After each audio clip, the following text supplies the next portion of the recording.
Bienvenue dans Eau de Vie, le podcast qui vous emmène à la découverte de l'univers des spiritueux, des vins et du monde de la boisson en général. Je m'appelle Constance et je suis la cofondatrice de Speakeasy, un média qui vous emmène explorer les actualités de ces univers passionnants. Dans Eau de Vie, on part à la rencontre de celles et ceux qui imaginent ce que nous buvons. On parlera histoire, savoir-faire, terroir, création ou encore passion pour en apprendre plus sur ce qui se trouve au fond de notre verre. Mais juste avant de vous laisser avec l'épisode du jour, pensez à vous abonner et à laisser une note plus un avis sur Apple Podcast.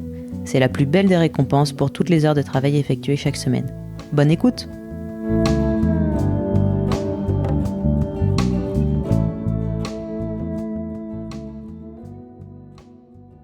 Bonjour, aujourd'hui je suis avec deux Charlotte Buisson-Dacove et Charlotte Weber, qui sont les cofondatrices de la distillerie de l'Arbre Sec. La distillerie de l'Arbre Sec, c'est une micro-distillerie de gin qui est en train de s'installer dans un bâtiment plein de charme, dans le quartier historique du Louvre à Paris.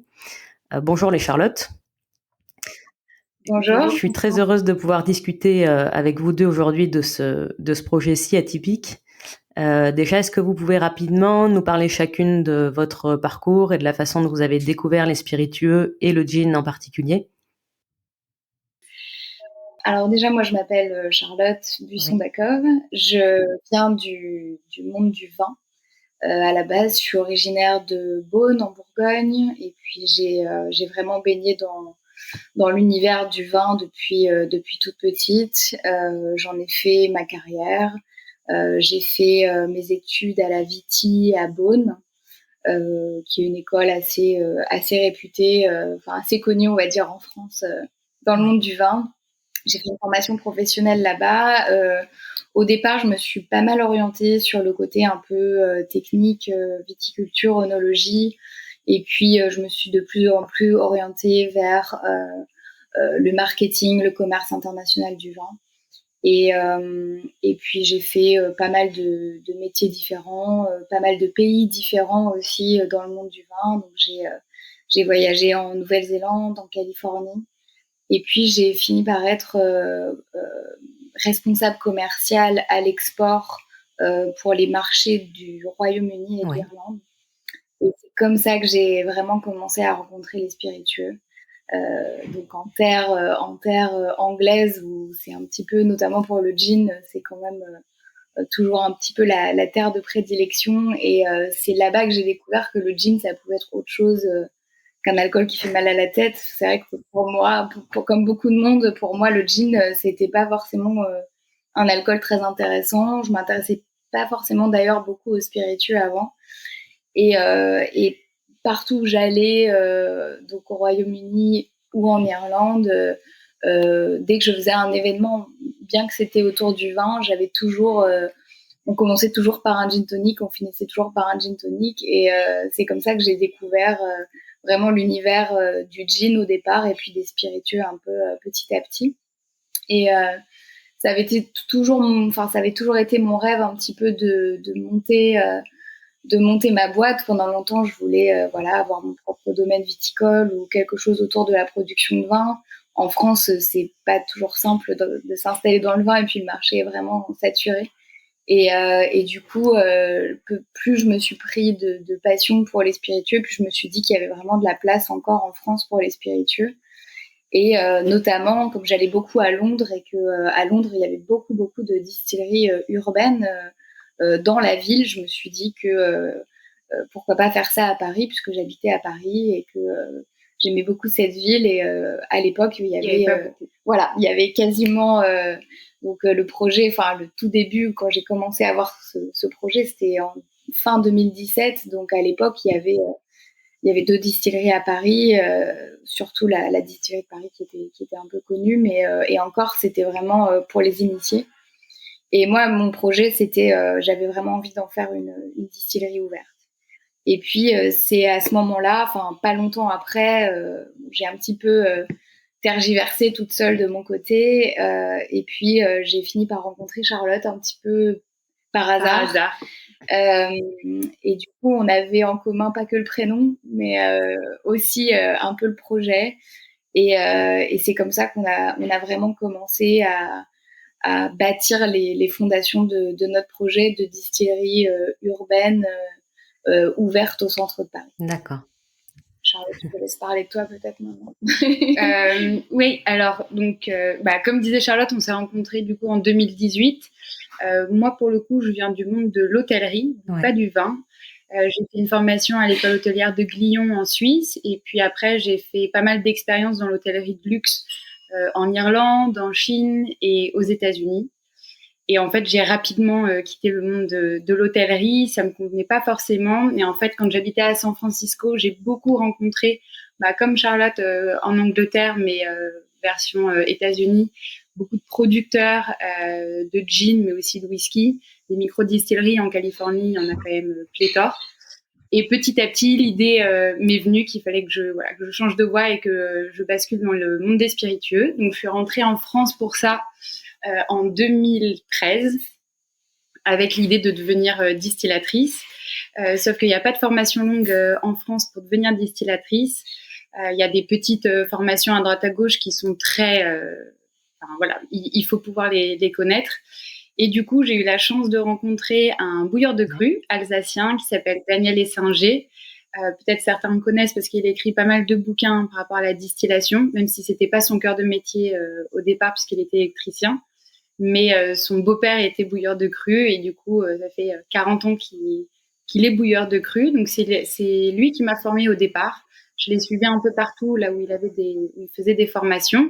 J'ai aussi fait le CIDS, donc c'est le Centre international des spiritueux à Ségonzac, donc c'est pas loin de Cognac. C'est ce qu'on appelle la Spiritech. Et après, j'ai terminé ma formation en travaillant chez Ergaster. Donc, Ergaster, c'est une distillerie, micro-distillerie également, qui a ouvert en 2015 dans le nord de la France. Et j'ai été chargée 2 ans de production de whisky et de gin là-bas. Donc, le fondateur s'appelle Hervé Grandjean. Voilà, donc c'est grâce aux expériences que j'ai eues que j'ai pu devenir petit à petit distillatrice parce que j'ai pas de formation technique à la base là-dessus. Et puis à la suite de ça, je suis rentrée à Paris parce que moi je suis originaire de Paris, j'ai grandi ici. Et en 2018, je rencontre Charlotte. Et on décide, pour la petite histoire, on s'est rencontrés sur le salon des spiritueux français à Quintessence. C'est pas par hasard qu'on s'y trouvait toutes les deux. Charlotte était déjà en train de réfléchir un peu à son projet. Et moi, je donnais un coup de main justement sur le stand d'Ergaster. Et on a échangé. Et en fait, c'était assez rigolo de se dire qu'on avait vraiment un projet très, très similaire. Et voilà, on s'est lancé dans l'aventure. Je crois que c'était en novembre 2018, quelque chose comme ça. Novembre-décembre. Rapidement après votre rencontre, en fait. Ouais, en fait, il nous a fallu 1 mois pour poser un peu les bases de notre association, pour discuter un peu de nos idées chacune, parce que même si on avait la même idée d'ouvrir au public une distillerie, qu'on voulait se spécialiser dans le gin, il fallait quand même discuter parce qu'on vient toutes les deux avec des idées, avec des ambitions, et il faut quand même réussir à les modeler pour en faire plus qu'une, quoi. Voilà. Mais ça n'a pas mis beaucoup de temps. Non. Ce qui a mis beaucoup de temps, c'est de bâtir ce projet et voilà, les portes vont ouvrir seulement en fin d'année. Donc, ça fait 5 ans qu'on est sur le projet parce que, alors, tout le monde le sait, il y a eu le Covid entre-temps, c'était compliqué. Mais voilà, il a fallu trouver un local. Oui, vous savez pas n'importe quel local en plus, j'imagine que... Ça. Et puis du coup, c'est ce qui a amené notre troisième associé, parce qu'on est 3 dans l'aventure. Alors Charlotte et moi, on s'occupe vraiment plutôt de la partie création, distillation, toutes les deux, mais on a un troisième associé, Nicolas Paradis, qui a été mon patron par le passé, puisqu'il a plusieurs sociétés, notamment dans le vin à Paris, tel qu'au Château et les caves du Louvre. Et c'est grâce à lui qu'on a pu trouver ce local également dans le centre de Paris. C'est vrai que, au départ avec Charlotte, on a cherché un petit peu... c'était très difficile en fait de trouver un local pour accueillir une distillerie. Ça fait peur déjà. Parce que justement là, à ce moment-là, on avait plusieurs pistes avec Charlotte de locaux. Et c'était l'époque où, je ne sais pas si vous vous rappelez, il y a eu une explosion. Dans le 10e, voilà, d'une boulangerie à cause d'une fuite de gaz. Et quand on parle de distillation, on parle d'alcool, mais on parle aussi en fonction des chauffes, on parle de gaz. Et donc ça, quand on discutait avec les propriétaires, au départ, ils étaient OK pour une production. Enfin voilà, c'était une gentille petite production, donc ça allait. Et puis dès qu'on rentrait dans le sujet, c'est là où tout le monde prenait peur. Donc nous, déjà, on a fait le choix de faire une chauffe électrique, ce qui a déjà un tout petit peu diminué les peurs des propriétaires. Et grâce à Nicolas et puis à ses contacts dans le monde de l'immobilier, on a trouvé ce local.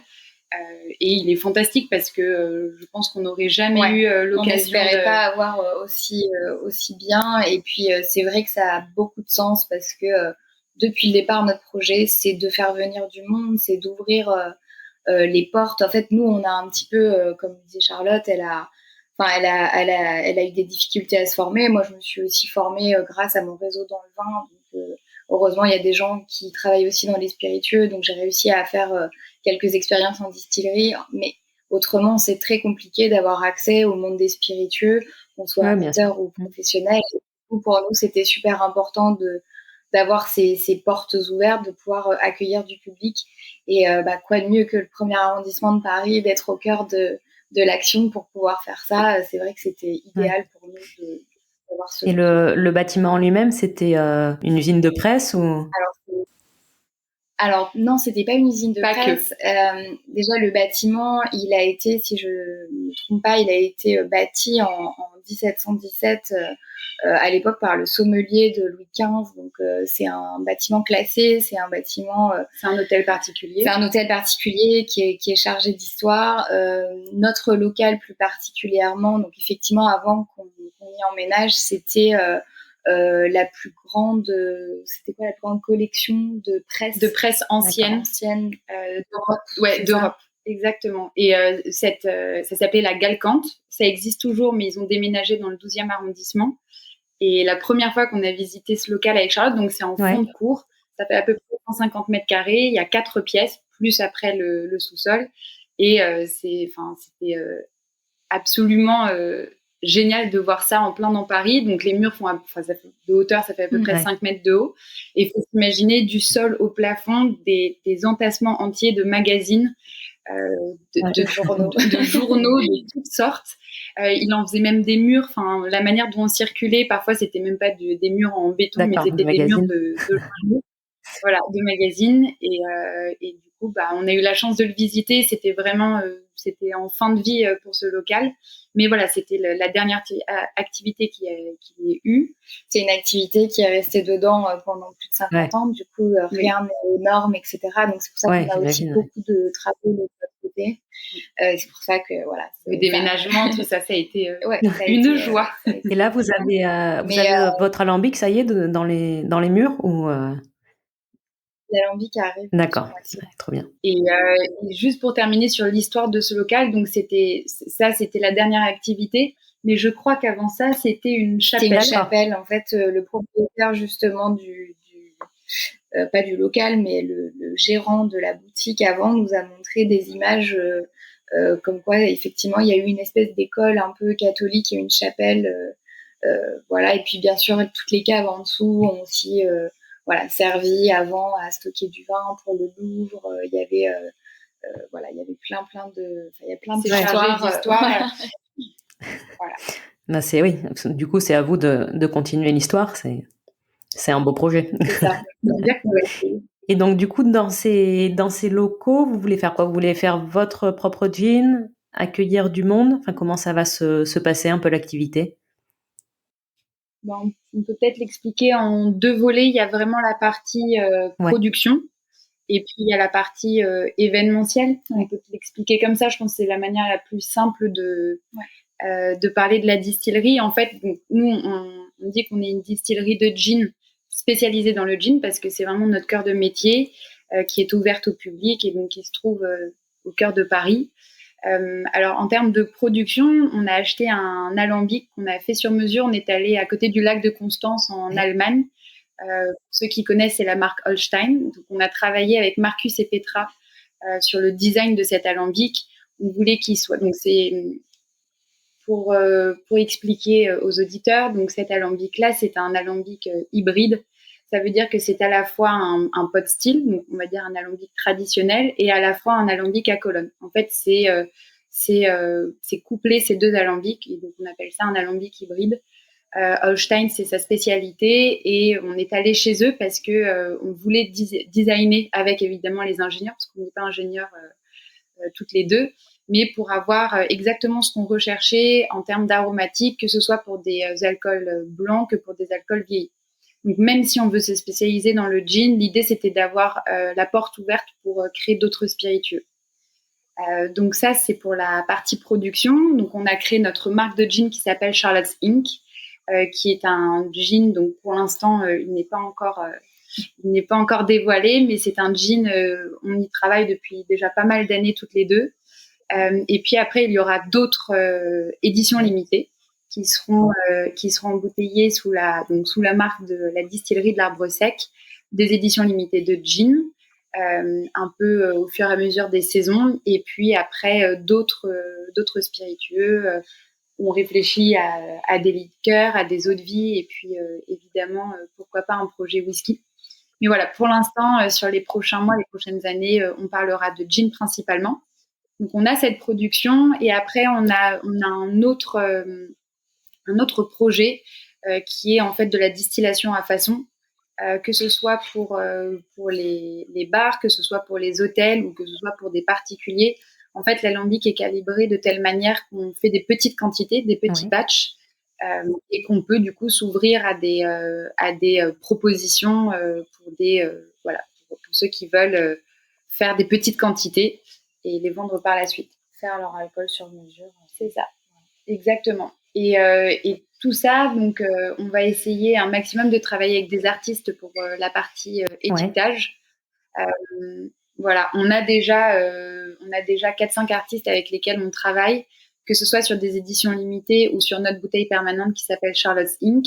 On a fait appel à des artistes, la plupart tatoueurs ou illustrateurs. Et voilà, c'est un peu l'idée de l'univers dans lequel on va ancrer notre gin. Voilà. Et puis du coup, on a la partie ouverture au public où on va faire donc beaucoup d'événementiels, c'est-à-dire de visites de dégustation, d'ateliers. Et surtout, on va avoir un atelier du coup élaboration du gin où les gens pourront venir et faire leur propre cuvée du gin sur petit alambic en cuivre. Donc voilà, c'est un peu notre partie ouverture. C'est super aussi, oui, que chacun puisse venir voir comment c'est fait et du coup se familiariser aussi avec le monde des spiritueux par l'intermédiaire du gin. Exactement, rien de mieux que de mettre la main à la pâte pour comprendre comment ça fonctionne. Ok, super. Et donc là, vous avez lancé une campagne Ulule pour avancer dans le projet. C'est ça. Oui, absolument. On a lancé ce qu'on appelle un financement participatif, ce qui nous permet de faire rentrer un petit peu d'argent avant l'ouverture. Et puis, ça permet aussi tout simplement de nous faire connaître, de partager notre projet à des gens qui ne connaissent pas, qui ne savent pas qu'il y a une distillerie qui est en train de s'installer dans le premier arrondissement. Et du coup, c'est aussi l'opportunité de faire découvrir nos futurs produits, donc nos bouteilles de gin, nos ateliers, etc., puisque c'est des contributions avec notre partie. Donc voilà, les gens peuvent donner en échange d'un futur atelier ou d'une future bouteille, par exemple. On appelle ça plutôt des préventes parce qu'en fait, on vend surtout nos ateliers et nos jeans. Simplement, c'est à un prix réduit parce qu'on n'a pas encore ouvert. Voilà. Donc l'idée, c'était de faire connaître notre projet parce que la page Ulule, elle est riche de beaucoup d'informations. On a mis beaucoup de dessins, de schémas, quelques vidéos. L'idée, c'était... alors, on a évidemment un site internet, mais il y en a déjà, que ce soit nos proches, nos anciens collègues qui nous suivaient depuis longtemps, parce que ça fait 5 ans. Et donc, c'était pour aussi donner un petit aperçu juste avant l'ouverture de ce que ça allait donner. Ok. Et donc, il reste combien de temps là pour... C'est jusqu'au 20 octobre. Voilà, la campagne est ouverte jusqu'au 20 octobre. On peut dire déjà qu'on a dépassé l'objectif. L'objectif est déjà dépassé. Après, tout ce qui rentre, bien sûr. C'est super. Hein. Le but, c'est bien sûr de continuer à récolter des fonds et puis surtout à faire vivre le projet. Ok. Donc, si on veut pouvoir venir participer aux ateliers, il reste encore 15 jours pour participer à la campagne. Absolument. Oui, c'est ça. Ok. Merci beaucoup, Charlotte et Charlotte, pour cet échange. Bravo pour votre aventure. En tout cas, ça donne envie de la faire vivre. Et on a hâte de pouvoir venir visiter la distillerie que vous nous préparez. On te tiendra au courant, mais oui, d'ici la fin de l'année, c'est certain que cette fois-ci, ce sera ouvert. Ce sera la bonne année. Parfait, avec plaisir. Et pour les auditeurs d'Eau-de-Vie, je vous dis à très vite pour un nouvel épisode. Au revoir. Au revoir.